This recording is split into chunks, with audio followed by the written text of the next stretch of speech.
She wants to hit on, and this guy has a big scar on his face. And so she walks up to him and she's like, "Ah, I really dig your scar. Scars are sexy. That's hot. I like your scar, man." At which point his knees melted like jello, and of course, she gets a date with him. I want you to take a moment and appreciate what this woman just did. She took the aspect of his physical appearance that he's probably most self-conscious about, and probably has been since he received said scar, and she turned it into an opportunity for seduction. Never in a million years could we get away with that, guys. I want you to think, it might go a little something like this. You walk up to a girl and you're like, "Hey there, hair lip."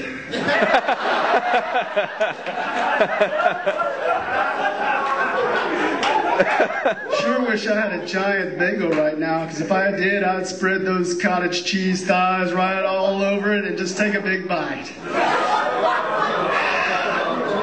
Why don't you just come over to my place and we can shave each other's mustache? Doesn't work. Didn't for me. Now, I was actually fortunate in that I had someone, I was raised in a single-parent household. My mom tried to teach me how to flirt. Now, she failed miserably, but at least she tried.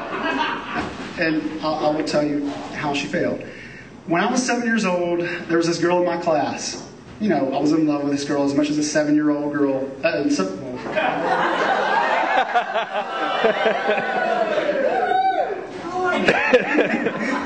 much as a 7-year-old guy can be in love with a 7-year-old girl, I was in love with this girl. Came home and told my mom all about it, because I did that at 7. That later changed.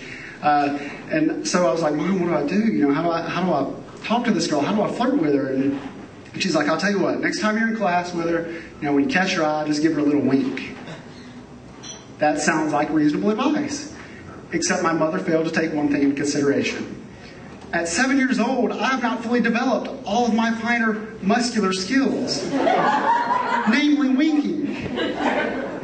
She just assumed I knew how to wink. She didn't, there was no lesson here. It was just, give her a wink. I was like, okay. I just assumed I was suave, even at 7, like I'm sure almost every man has since he was old enough to know what the word suave means.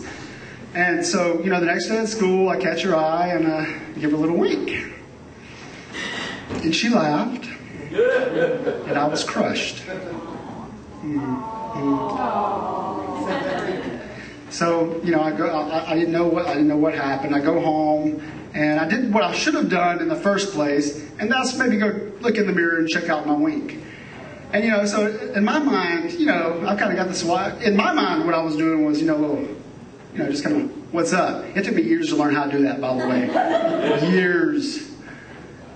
But no, what it looked like was a little bit more like this. I looked like a freaking constipated pirate. "Ahoy, me lassie! I've come for your heart, and also any laxatives if you've got them." I was like, I saw that and I was like, no wonder, that poor girl. So yes, that was my sad attempt at flirting. Where else we mess up, and this is not just men, but women as well, is we flirt with the wrong people. And there's a very simple reason for this. We care way too much about what type of person we're interested in. Doesn't matter at all. It does not matter, and I'll tell you why.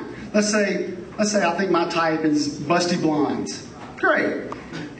If I'm not their type, I'm barking up the wrong tree. So the smart thing to do is figure out whose type you are, and then just do the best you can.